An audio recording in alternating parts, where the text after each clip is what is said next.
Hi everybody, welcome to another time-lapse pastel painting. Today I'm drawing Aminé, and I thought I'd also go over my process step by step for how I complete a piece of artwork.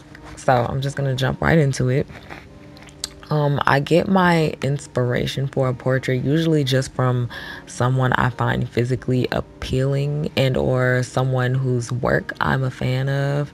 And I've recently taken an interest in Aminé because I think he's a really refreshing new artist, very innovative and unique, especially for a rapper. And he's just cute as fuck. So so I decided I was gonna draw Aminé, and once I decide who my subject is, I search for a photo that really stands out to me.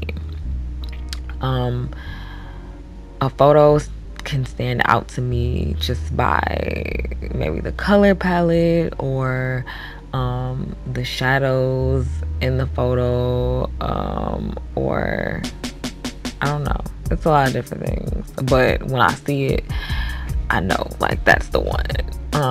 I tend to lean towards screenshots from videos rather than just regular photos because then the look I capture is like more rare, I guess, if that makes sense. And that's exactly what I did with Aminé.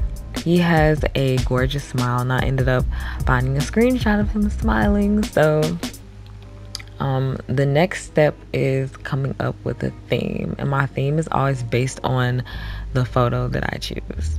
His smile is cute in this photo, but it's also kind of mischievous and creepy. So I thought I'd go with a kind of creepy theme. And I simply chose the colors blue and yellow because those are like his signature colors. Okay, so once I have the photo and the theme, I start to sketch out the face. To do this, I just use a brownish colored pastel pencil. I used to use a graphite pencil, but the pastel is actually easier to erase, I found out, if I make mistakes. And I also noticed that the graphite would bleed through the finished product, which is a no-no. So I had to stop using that. And then I take the pastel pencil and I draw an oval or a rounded square depending on how thin or wide the face is. And then from that shape, I find the basic shape of the face. It's typically easiest to start with the jawline and the cheeks and the chin. And then once I have the outline of the face, I draw guidelines. I have to admit, I've never actually looked up how guidelines are supposed to work. I just use them the way I think I'm supposed to. So I draw 3 horizontal lines where the eyes, nose, and lips should end. And then I draw 1 vertical line through the center of the face so that I can align everything correctly.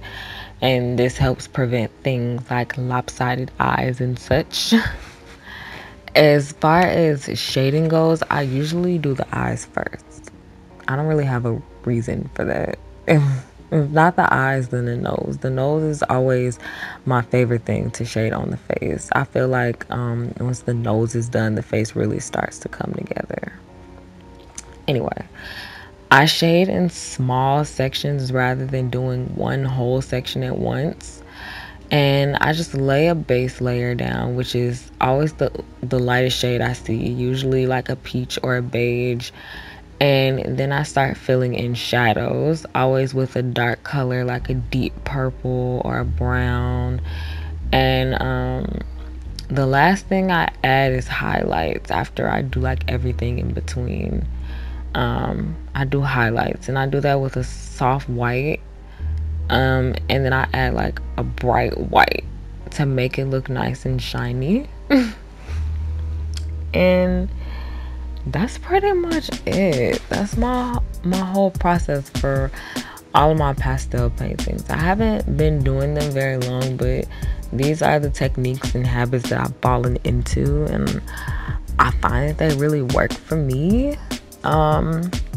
Please feel free to comment below what your process is. Let me know if ours are similar.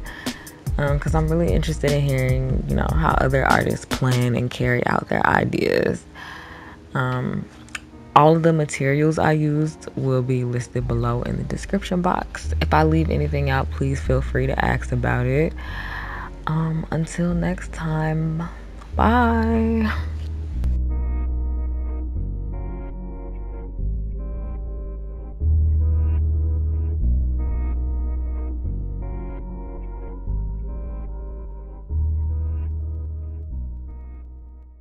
Let's get a lighter and just burn all of them and just laugh about it. But and that's why I recorded it, because I thought it was gonna be like this this moment where I just overcame all the hurt, and it just wasn't that. It was like